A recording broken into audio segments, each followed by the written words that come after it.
جس کی طرف ہماری توجہ نہیں ہوتی.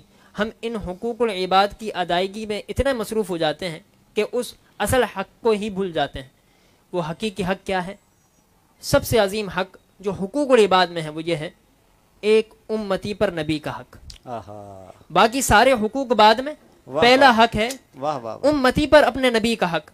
اور اس حق کے لیے سب سے بہترین جو طریقہ کار صوفیہ نے بیان کیا وہ یہ ہے کہ نبی کریم علیہ الصلوۃ والسلام کا امتی پر حق یہ ہے کہ ان تمام حقوق کو بالائے طاق رکھ کے سب سے مقدم نبی کی ذات کو رکھے.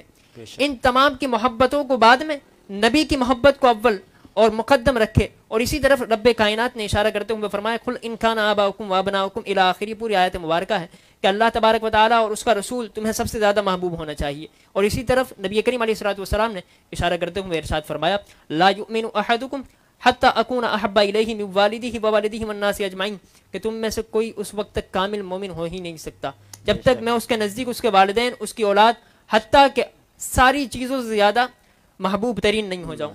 ایک بار جب نبی کریم علیہ الصلوۃ والسلام نے یہ فرمایا نا تو حضرت عمر بن خطاب رضی اللہ تعالیٰ عنہ تشریف فرماتے عرض کرتے ہیں یا رسول اللہ میں تمام چیزوں سے زیادہ محبوب آپ کو رکھتا ہوں، لیکن ایک چیز ہے کہ وہ آپ سے زیادہ میں اسے فوقیت دیتا ہوں. نبی کریم علیہ الصلوۃ والسلام نے فرمایا وہ کون سی چیز ہے؟ فرمایا میری اپنی قیمتی جان ہے. تو آقا کریم علیہ الصلوۃ والسلام نے فرمایا اے عمر اب تیرا ایمان کامل نہیں ہوا. اگر تو اپنی جان سے مقدم مجھ کو نہیں رکھے گا تو تو کامل مومن نہیں ہو سکتا. اسی وقت حضرت عمر بن خطاب رضی اللہ تعالیٰ عنہ عرض کرتے ہیں یا رسول اللہ صلی اللہ علیہ وسلم معذرت قبول فرما لیجئے گا.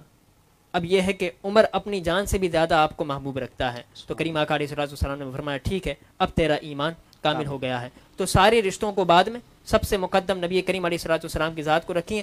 عملی طور پر بھی، قولی طور پر بھی. قولی طور پر تو ہم رکھتے ہیں کہ نبی کے نام پر جان بھی قربان کر دوں گا، لیکن عملی میدان میں ہم بڑے پیچھے نظر آتے ہیں کہ داڑھی ہم سے رکھی نہیں جاتی، واہ واہ واہ واہ، لباس ہمارا غیروں والا، انداز ہمارا غیروں والا، تیور ہمارے ایسے کہ ہمارا قریب رہنے والا بھی ہمسایہ ہماری جو ذات ہے اس سے محفوظ نہیں رہ پاتا. لیکن نعرہ یہ ہے کہ نبی کا نوکر ہوں، نبی کے نام پر جان بھی نچھاور کر دوں گا.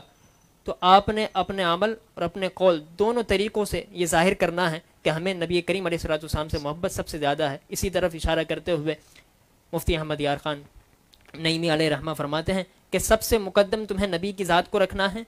اگر اپنے ایمان کا محاسبہ کرنا ہے تو غور کر لینا اپنے دل پر کہ اگر تمہارے دل میں محبت ہمسایوں کی یا دیگر احباب کی محبت زیادہ ہے، نبی کی محبت کم ہے، سمجھ لینا کہ تم کامل مومن نہیں ہوئے. لیکن اگر نبی کریم علیہ السلام کی محبت تمام محبتوں پر مقدم ہو گئی تو فرمایا تم پھر صاحب ایمان کہلاؤ گے. اسی کی طرف اشارہ کیا وہ اعلیٰ حضرت علیہ رحمہ کے پر پوتے مفتی اختر رضا خان علیہ رحمہ نے اشارہ کرتے ہوئے فرمایا تھا کہ نبی سے جو ہے بیگانہ اسے دل سے جدا کر دیں. کیا بات ہے، پدر مادر برادر جان و مال سب ان پر فدا کر دیں. تو فرمایا اپنے ایمان کا معیار نبی کریم علیہ السلام کی ذات کو بنائیں اور تمام